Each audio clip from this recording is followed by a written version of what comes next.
அனைவருக்கும் வணக்கம். இது யூகேவி தமிழா. கல்வி சம்பந்தப்பட்ட தகவல்களை நம்ம சேனல்ல தொடர்ச்சியா குடுத்துட்டு வரோம். அதே மாரி ஒரு 12ஆம் வகுப்பு முடிக்கக்கூடிய மாணவர்கள், அடுத்து என்ன படிக்கலாம்? எங்க படிக்கலாம்? எப்படி படிக்கலாங்கிற விஷயத்த வச்சு நம்ம வந்து வீடியோஸ்ங்கிறது குடுத்துட்டு வர்றோங்க. இப்ப பிரசன்ட்டா 12ஆம் வகுப்பு தேர்வுகள்ங்கிறது கிட்டத்தட்ட எல்லா போர்டுக்குமே முடிஞ்சது. ஸ்டேட் போர்டுக்கும் முடிஞ்சது, சிபிஎஸ்சிக்கும் முடிஞ்சதுங்க.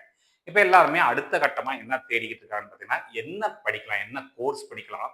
2வது எங்க போய் படிக்கலாம் அப்படிங்கிற ஒரு விஷயத்த தேடிட்டு இருக்காங்க. இந்த பர்ட்டிகுலர் வீடியோல நான் என்ன விஷயத்த பத்தி பேச போறேன்னு பார்த்தீங்கன்னா, எப்படி ஒரு கல்லூரிய வந்து தேர்ந்தெடுக்கிறது?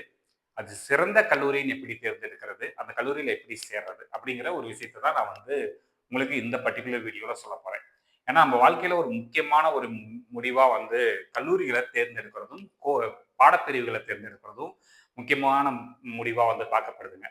அப்ப என்னன்னா, நெறைய பேர் வந்து பார்த்தீங்கன்னா, ஒரு பேரண்ட்ஸ் சொல்றாங்க, இல்ல எங்கள மாரி சோசியல் மீடியால சொல்றாங்க, பக்கத்துல தெரிஞ்சவங்க சொல்றாங்கன்னு சொல்லிட்டு, விருப்பமே இல்லாத ஒரு கோர்ஸஸையும், விருப்பமே இல்லாத ஒரு கல்லூரியிலயும் போய் சேர்றாங்க.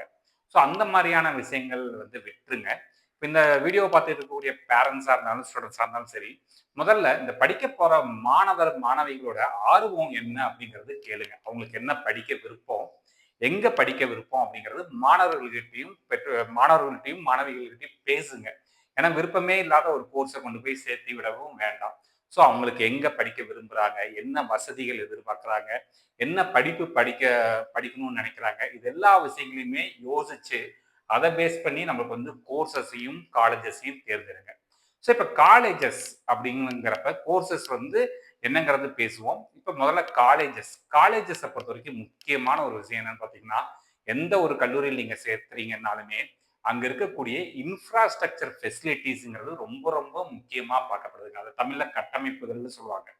ஏன்னா, இப்ப நீங்க ஒரு கல்லூரியை தேர்ந்தெடுக்கிறப்ப குறைஞ்சபட்சம் ஒரு 15 வருஷத்துக்கும் மிகாமல் இருக்கக்கூடிய கல்லூரிகள தேர்ந்தெடுங்க. அதாவது ஆரம்பிச்சு இப்பதான் புதுசா ஆரம்பிச்சிருக்காங்க காலேஜஸ் அப்படின்னா, அங்க சேர்றதுக்கு ஒரு தடவைக்கு 2 தடவை யோசிங்க. காரணம் என்னன்னு பார்த்தீங்கன்னா, நம்ம போய் சேர்ந்திருப்போம். அப்பதான் வந்து பார்த்தீங்கன்னா, அங்க வந்து கல்லூரி கட்டிக்கிட்டு இருப்பாங்க.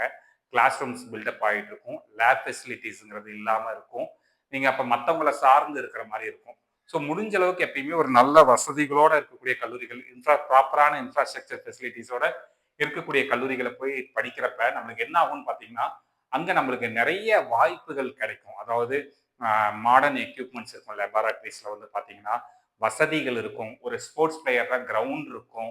இது மாரி பல்வேறு வகையான வசதிகள் இருக்கும். அப்ப நீங்க ஒரு நல்ல மனநிலைமையில இருந்தா தான் நம்மளுக்கு கொஞ்சம் படிப்பும் ஏறும். ஸோ, அப்ப எல்லா வசதிகள், எல்லா வாய்ப்புகளும் இருக்கக்கூடிய கல்லூரிகள தேர்ந்தெடுங்க. அப்ப அந்த வாய்ப்புகளும், வசதிகளும் எப்போ உருவாகி இருக்குன்னு பார்த்தீங்கன்னா, ஒரு கல்லூரியானது ஆரம்பிச்சு ஒரு 15 வருஷத்திலிருந்து ஒரு 20 வருஷம் வரைக்கும் இருக்கக்கூடிய கல்லூரிகள், இல்ல 25 வருஷத்துக்கு மேல இருக்கக்கூடிய கல்லூரிகள்ல கண்டிப்பா சில வசதிகளும், சில வாய்ப்புகளும் இருக்கும். ஸோ அந்த மாரியான ஒரு கல்லூரிகள்ல தேர்ந்தெடுக்கிறதுங்கிறது என்னுடைய ஒரு சிறந்த ஒரு வாய்ப்பா, சிறந்த ஒரு விஷயமா நான் வந்து சொல்றேங்க.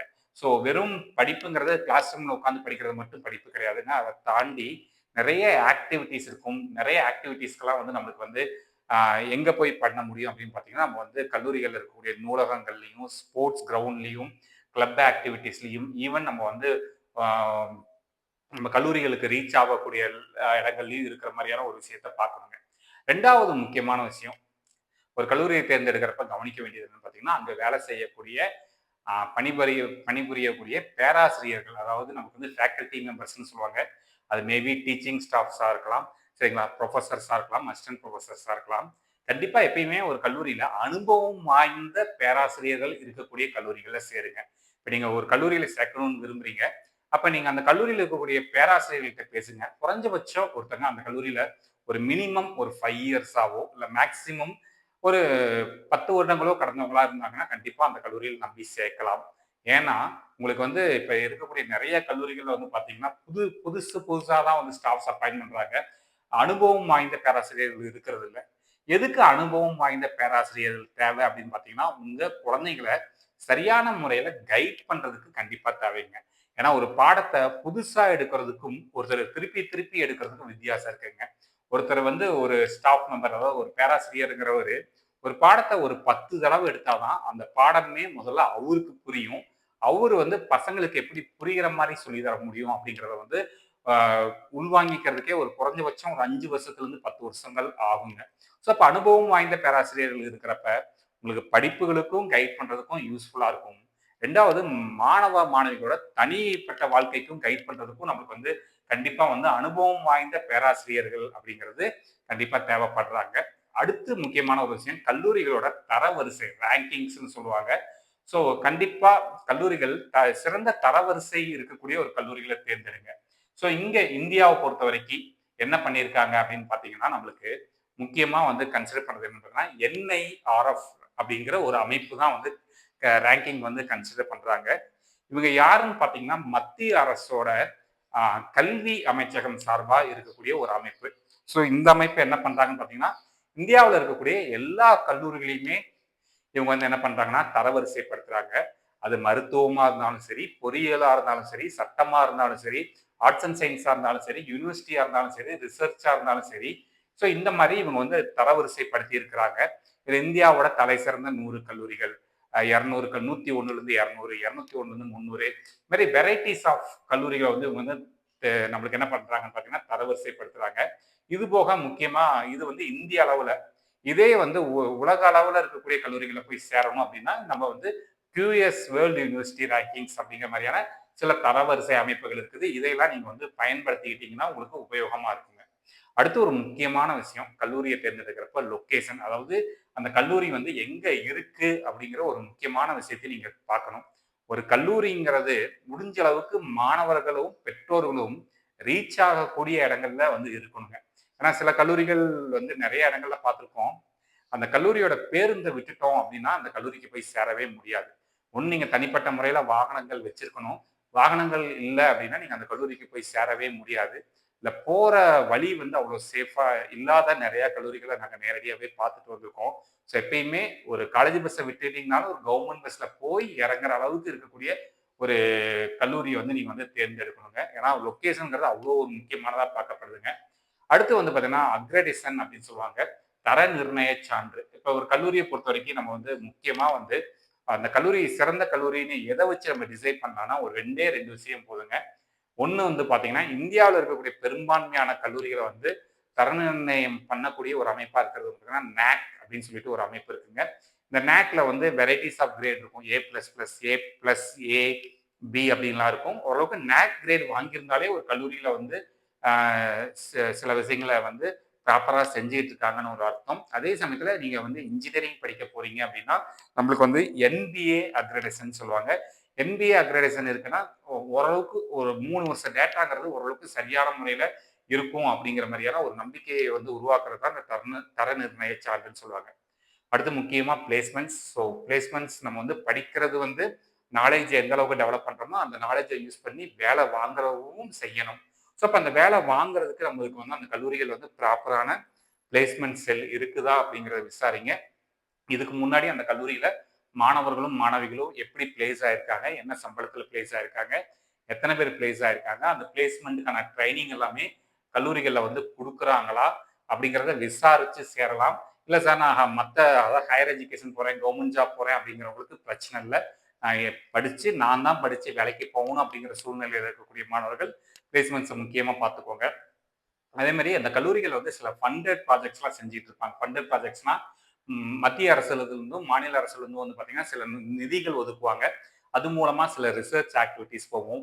கன்சல்டன்சி ஒர்க்ஸ் போகும். இந்த மாரியான கூடுதலான விஷயங்கள்லாம் பண்ணிக்கிட்டு இருந்தாங்கன்னா, உண்மையாலுமே அந்த கல்லூரி நல்ல கல்லூரியா பார்க்கப்படுது. அடுத்து முக்கியமா ட்ரெய்னிங். நான் ஆல்ரெடி சொன்ன மாரி, அது பிளேஸ்மென்ட் ட்ரெய்னிங்காவும் இருக்கலாம். இல்ல ஸ்கில் பேஸ்டு ட்ரெய்னிங்கா இருக்கலாம்.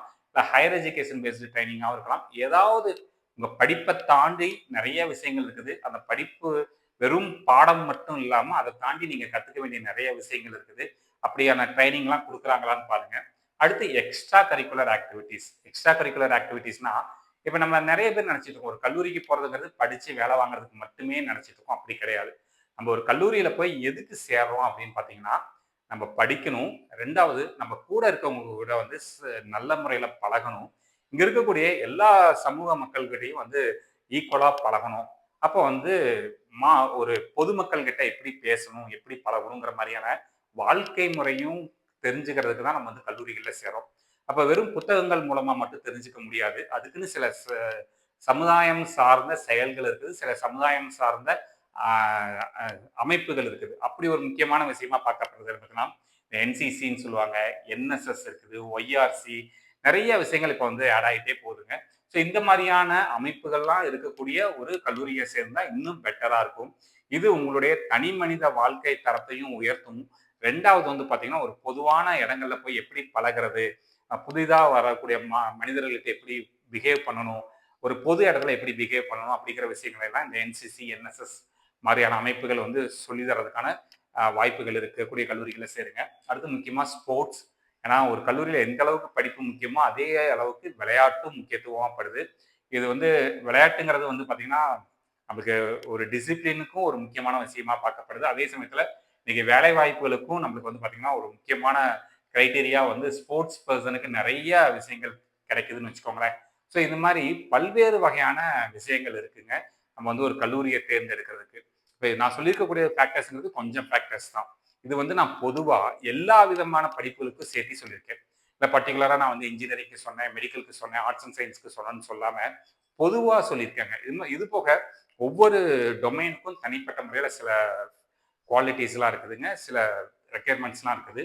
அதுக்கு தகுந்த மாரியான கல்லூரிகள தேர்ந்தெடுங்க. இந்த மாரி கன்டினியூஸா உங்களுக்கு பல்வேறு வகையான படிப்புகள், பல்வேறு வகையான கல்லூரிகள் சம்மந்தப்பட்ட தகவல்கள் வேணுங்கிறவங்க, யுகேவி தமிழா அப்படிங்கிற இந்த யூடியூப் சேனல் சப்ஸ்கிரைப் பண்ணிக்கோங்க. மற்றும் இந்த வீடியோ உபயோகமா இருக்கு நீங்க ஃபீல் பண்ணீங்கன்னா, உங்களுக்கு தெரிஞ்ச மாணவர்கள் மற்றும் பெற்றோர்களுக்கு இந்த வீடியோ ஷேர் பண்ணுங்க. மிகவும் நன்றி.